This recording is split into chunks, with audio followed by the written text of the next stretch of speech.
సిరిసిల్ల నియోజకవర్గాన్ని కరువు ప్రాంతంగా కరువులో నెట్టడానికి పూర్తి బాధ్యత గత ప్రభుత్వంలో మంత్రివర్గంలో బాధ్యతలు నిర్వహించిన బావాబామర్దుల పంచాయతీలో భాగంగానే కేటీ రామారావు గారు అలాగే హరీష్ రావు గారి మధ్య ఉన్న భేదాభిప్రాయాలు పంచాయతీ కారణంగానే ఈరోజు సిరిసిల్ల నియోజకవర్గంలో రైతాంగానికి తీవ్ర నష్టం వాటిల్లే విధంగా ఈరోజు కరువు ఏర్పడిందని చెప్పి మేము మండల కాంగ్రెస్ పార్టీ పక్షాన ఆరోపిస్తా ఉన్నాం.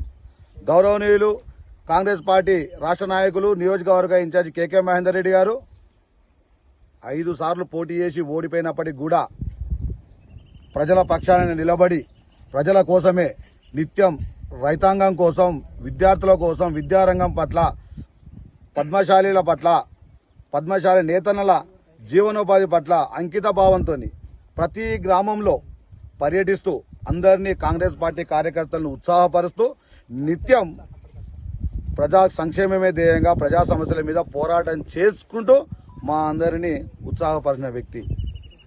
మేము ప్రతిపక్షంలో ఉన్నప్పుడు కూడా ఎన్నో కార్యక్రమాలు తీసుకున్నాం రైతుల పక్షాన.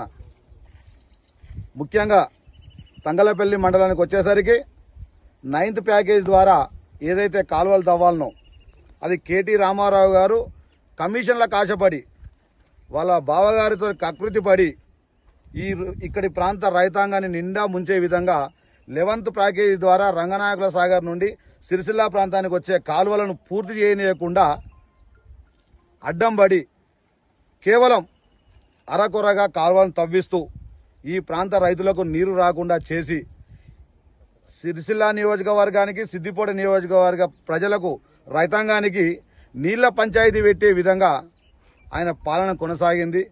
ఏమయ్యా అని చెప్పి ఈ టీఆర్ఎస్ నాయకులు గత ప్రభుత్వంలో ఉన్నప్పుడు అడిగితే ఎక్కడ వాళ్ళ పదవులు పోతాయో, ఎక్కడ వాళ్ళ గుట్టు బట్టబయలుతుందని భయభ్రాంతులకు గురై కేటీఆర్ గారిని అడిగే ధైర్యం లేని సన్యాసులు ఈరోజు ప్రతిపక్షంలోకి వచ్చినాక ఏదో ఇది కాంగ్రెస్ ప్రభుత్వం తీసుకొచ్చిన కరువు, దీనికి కాంగ్రెస్ ప్రభుత్వమే బాధ్యత వహించాలి అని చెప్పడం సిగ్గుచేటని చెప్పి మేము చెప్తా ఉన్నాం. నిన్నటి రోజున కొంతమంది పాత్రికేయ సమావేశం ఏర్పాటు చేసి ఈరోజు కాలువలు నిండడం లేదు, చెరువులు నిండడం లేదు, కాంగ్రెస్ పార్టీ కారణమైతే సిగ్గుండాల సన్యాసులకు. గత సంవత్సరం అధికారంలో ఎవరున్నారో, గత ప్రభుత్వంలో మీరు చేసిన తప్పిదాలు ఏమిటో ఒక నెల రోజుల క్రితం తేటతెల్లమైంది. కాళేశ్వరం ప్రాజెక్టు మీద 1,00,00,000 కోట్ల రూపాయలు దోసుకున్నారని చెప్పి ప్రపంచమంతా కోడే కూస్తుంది. ఆ కాళేశ్వరం కట్టడంలో భాగంగా సుందిల్ల బ్యారేజ్ కావచ్చు, లేకపోతే లక్ష్మీ పంపులు కావచ్చు, ఇవన్నీ నీట మునిగి ఖరాబ్ అయ్యి ప్రజానికానికి, రైతాంగానికి నీరు వచ్చే వసతులు లేవు. అలాగే మొన్నటికి మొన్న బ్యారేజీ పిల్లర్లు కుంగిపోయి అందులో ఉన్న 40-50 టీఎంసీల నీరు సముద్రం పాలైంది. ఇవన్నీ మర్చిపోయి మీ ప్రభుత్వం చేసిన తప్పిదాలను కప్పిపుచ్చుకోవడానికి ఎక్కడ రైతులు మమ్మల్ని చిదరించుకుంటారో అని చెప్పి ఒక భ్రమల్లో ఉండి ఇది కాంగ్రెస్ పార్టీ మీద నెట్టేస్తామంటే తస్మాత్ జాగ్రత్త అని చెప్పి హెచ్చరిస్తా ఉన్నాం. ఎందుకంటే మీకు రైతాంగం పట్ల కావచ్చు, ఈ సిరిసిల్ల ప్రాంత ప్రజల పట్ల కావచ్చు ఏమైనా చిత్తశుద్ధి ఉంటే మీరు చేసిన తప్పులను బేషరతుగా ఒప్పుకోవాలని చెప్పి మేము మండల కాంగ్రెస్ పార్టీ పక్షాన మేము డిమాండ్ చేస్తా ఉన్నాం. ఇప్పటికిప్పుడు చూసుకున్నట్టుంటే ఏదైతే సిద్దిపేట నియోజకవర్గం నుండి జకాపూర్ ప్రాంతం నుండి కెనాల్ వస్తుందో, వచ్చిన కెనాల్ను ఇప్పుడు చూసిన విధంగా చూస్తే కేవలం ఒక 22 గుంటల ప్రాంతంలో 2 రైతులకు ఆ రోజే మీరు డబ్బులు చెల్లించి వాళ్ళ చెక్కు రూపంగా డబ్బులు చెల్లించినట్టుంటే ఈ రోజు ఈ కాలువ పూర్తవుతుండే మండలానికి సంబంధించి ఒక 15 చెరువులు నిండుతా ఉండే. అటువంటిది ఏ విధంగా రైతులకు సమాధానం చెప్పాలి, ఏ విధంగా తీసుకురావాలని చెప్పి సోయలేని సన్యాసులు ఈ రోజు దీన్ని కాంగ్రెస్ పార్టీ మీద నెట్టాలని చూస్తున్నారు. ఖబర్దార్ బిడ్డ అని హెచ్చరిస్తా ఉన్నాం. ఇంకో విషయం, ఏదో కాంగ్రెస్ పార్టీకి క్యాడర్ లేదు, వాళ్ళు అధికారంలో లేరు, మా కార్యకర్తలకు ఫోన్ చేసుకుంటా పిలుచుకుంటా ఉన్నారని చెప్పి అనడంలో కూడా కొద్దిగా సిగ్గుపడాలి. నిన్న ప్రెస్లో మాట్లాడిన కొంతమంది నాయకులు అందరినీ అనడం లేదు. కొంతమంది నాయకులు వాళ్ళ గత చరిత్ర తెలుసుకోవాలి, వాళ్ళు ఏ పార్టీ అలా కాంగ్రెస్ పార్టీ మీద దుమ్మెత్తిపోయడం కరెక్ట్ కాదని చెప్పి మీకు హితబోధ చేస్తా ఉన్నాం. ఇంతకన్నా పెద్ద పెద్ద మాటలు అంటే బాగుండదు మీకు, అది మీ విచక్షణకే వదిలేస్తా ఉన్నాం. కాంగ్రెస్ పార్టీ మీద ఎప్పుడు మీరు తప్పుడు అబండ లేకుండి. ఎందుకంటే ఈ 5వ తారీఖు రోజు మీ రాష్ట్ర నాయకత్వం సిరిసిల్లాకు వస్తున్నది కదా, సిరిసిల్లాకు కేసీఆర్ గారు స్వయంగా వస్తున్నారు కదా.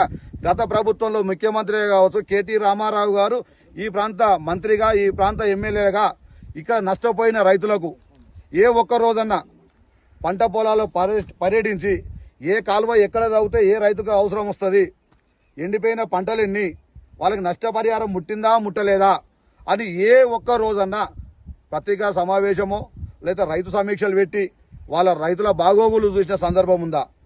కేవలం కేటీ రామారావు గారు అభివృద్ధి పేరు మీద సిరిసిల్ల ప్రాంతాన్ని అభివృద్ధి చేసినా చెప్పుకుంటూ 1000 కోట్ల రూపాయలు తీసుకొచ్చినా అని చెప్పిన ఈ సన్నాసులు, ఇసుక గురించి మాట్లాడుతున్న ఈ సన్నాసులు మాట్లాడడానికి కొంచెం సిగ్గు శరం ఉండాలి. ఎందుకంటే ఇసుక దోపిడీ ఎన్ని వేల కోట్ల రూపాయలు ఇసుక దోపిడీ జరిగింది. ఇక్కడున్న ఇసుకను హైదరాబాద్కి ఎన్ని కోట్ల రూపాయలు తరలించకపోయారా అనే విషయం మర్చిపోయారా?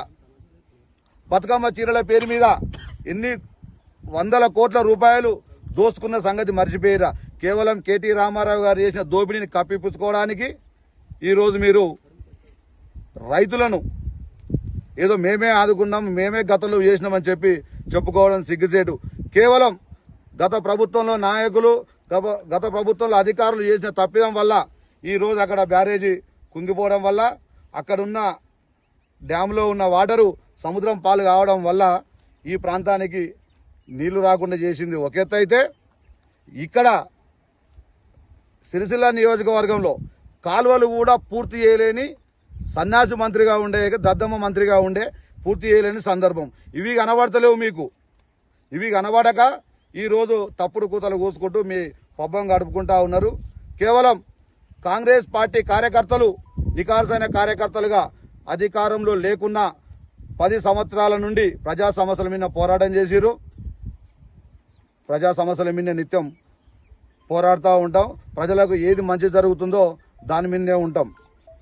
కానీ మీలాగా, మీ నాయకునిలాగా ప్రతిపక్షంలో ఉన్న కార్యకర్తలు నాయకుల ఫోన్లు ట్యాపింగ్ చేసుకుంటూ వాళ్ళు ఏం చేస్తున్నారో, వాళ్ళ కుటుంబ సభ్యులు ఏం మాట్లాడుతున్నారో అని చెప్పి ఒక దగుల్బాజీ వ్యవస్థను ఏర్పాటు చేసుకొని నిక్కచ్చిగా సిగ్గు లేకుండా అవతల ఫోన్లో ట్యాపింగ్ చేసుకుని వినడం చూస్తుంటే మీ సంస్కారం ఏ విధంగా ఉందో, మీ పార్టీ నాయకుల సంస్కారం ఏ విధంగా ఉందో మీరు తెలుసుకోవాలని చెప్పి చెప్తా ఉన్నాం. అలాగే ఆత్మరక్షణ కోసం కేటీ రామారావు గారు కూడా ప్రతిపక్షమే కాదు స్వపక్షంలో కూడా శత్రువులు ఉంటారని చెప్పి మీ ఫోన్లో కూడా, మీ నాయకుల ఫోన్లో కూడా, మీ కుటుంబ సభ్యుల ఫోన్లో కూడా ట్యాప్ చేసే ఉండొచ్చు, మీరు కూడా వినే ఉండొచ్చు. రానున్న రోజుల్లో అటు విషయాలు తప్పకుండా బట్టబయలైతాయి. నిక్కచ్చిగా ఏ రోజైతే కేటీ రామారావు గారు ఈ ఫోన్ల ద్వారా భయభ్రాంతులకు గురి చేస్తూ నాయకులను బెదిరిస్తున్నాడో, ఆ బెదిరింపులకు గురైన నాయకులు, అవమానానికి గురైన నాయకులు కాంగ్రెస్ పార్టీ శరణు కోరుతూ కాంగ్రెస్ పార్టీకి అండగా ఉంటాం. గత ప్రభుత్వంలో మాకు అన్యాయం జరిగింది అని చెప్పడం వల్ల వాళ్ళు కాంగ్రెస్ పార్టీ సిద్ధాంతాలు నచ్చి ఈరోజు కాంగ్రెస్ పార్టీలోకి రావడం జరుగుతూ ఉంది. ఇవి తెలియని కొంతమంది సన్యాసులు మీరేదో పొడుస్తున్నా అని చెప్పి చెప్పుకోవడం మీ అవివేకము. తస్మత్ జాగ్రత్త అని హెచ్చరిస్తా ఉన్నాం. ఇప్పటికైనా మీరు రైతులకు అండగా నిలవాలన్నా, ఏ ప్రాంతంలో కాలువలు తవ్వలేదో, ఏ ప్రాంతాల్లో చెరువులు నిండలేదో అని, ఎందుకు నిండలేదని చెప్పి ఒక ప్రతిపక్ష హోదాలో ఉన్న మీరు గ్రామాలలో పర్యటించి రైతులకు వివరించాలని చెప్పి ఈ సందర్భంగా మేము మండల కాంగ్రెస్ పార్టీ పక్షాన మీ అందరికీ తెలియజేస్తా ఉన్నాం. తస్మత్ జాగ్రత్త. ఇంకొకసారి కాంగ్రెస్ పార్టీ నాయకుల మీద, కార్యకర్తల మీద అవాకులు చవాకులు పిలిస్తే మాత్రం ఊరుకోమని చెప్పి ఈ సందర్భంగా తెలియజేస్తాం. నానా ఈ వీడియో కనుక నచ్చితే అగ్గిపెట్టి ఒగ్గుపెట్టి కోడి కొంగ లైక్ షేర్ సబ్స్క్రైబ్. అయ్య బాబోయ్, సబ్స్క్రైబ్ అట చేసేయి, నువ్వు సబ్స్క్రైబ్ చేసేయి. పక్కనే ఉన్న గంట కూడా కొట్టండి రా, అప్పుడే మా వీడియోలు డైరెక్ట్ గా మీ ఫోన్ లోకి వచ్చేస్తాయి. అయ్య బాబోయ్, ఫోన్లోకి వచ్చేది అట. వేసేయి, నువ్వు వేసేయి.